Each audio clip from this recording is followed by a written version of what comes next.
So my job, I'm an academic or a university lecturer, and I work in a School of Engineering in the Division of Mechanical Engineering and Design, and my specialism is sustainable design and manufacture. And I teach under and postgrad students, so that means students studying for a BSc and MSc qualifications, specialising in sustainable design and manufacture, and then more design history and contextual issues around design as well, and then human-centered design, how people interact with and use products, and also thinking about design futures. What can we design to help to anticipate future challenges or solve future challenges? So that's my teaching role. And then I also engage in a lot of research in the same subject areas, basically around sustainability. And I work with a lot of companies and non-profit organisations.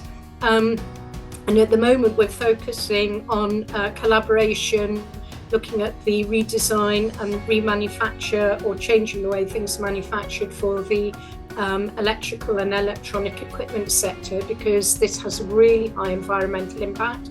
But of course, it's all become absolutely essential to our lives. So I also work on enterprise projects. These mean helping small companies, non-profit organisations and so forth to develop new tools and services. They might be startup companies who need some extra assistance to turn a good idea or concept into something usable. And the projects have been really diverse in this area. But again, they focus around sustainability. And one product was looking at development of reusable sanitary products, which is quite a culturally sensitive area. But developing reusable sanitary products made from natural fibres that would be sold to women in the UK and in developing countries. And another tool, another project was helping a company to refine and improve a tool that they developed for use in the National Health Service. And this is an online tool to help older people or people with minor health problems and so forth to exercise and improve their general fitness. So my job is quite diverse, and it involves teaching and research and enterprise, but very much based around sustainability and very sort of practical, feet on the ground stuff.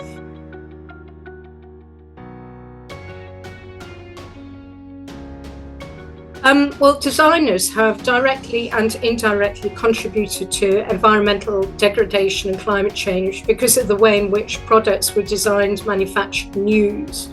And I think we need to take responsibility as a profession. We need to take responsibility for things that have happened in the past and to address this and to try to put things right, to reduce environmental impact, climate change, and if we're thinking about sustainability, also to reduce adverse impact on people who are mining raw materials, etc., or working in very bad conditions. So the established way of designing products was very much a linear approach, in a way we take resources, we make things, we use stuff, and then we dispose of it. Because many years ago, we didn't have to consider, finite resources or what's going to happen to rubbish. Or waste. We just dug a hole and chucked everything in the ground. But obviously, that has changed dramatically. So we need to rethink the way that we design products to help to develop a circular rather than a linear economy. In this economy, at end of life, we can recycle materials and components and so forth and return them to a system or a circle, reuse as much or as many resources as possible.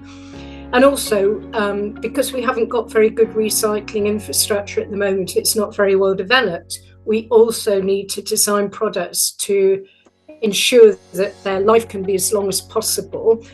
So we design things so that they can be easily repaired and we can extend product life that way. So it's really, I suppose, being passionate about the environment. The main thing is, as a designer, is how can we help to reduce environmental impact and at the same time improve people's quality of life.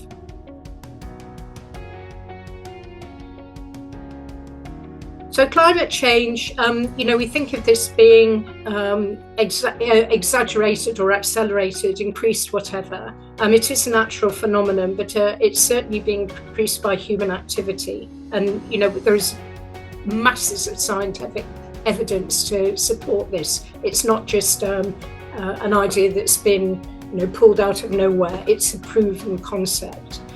So in terms of my job,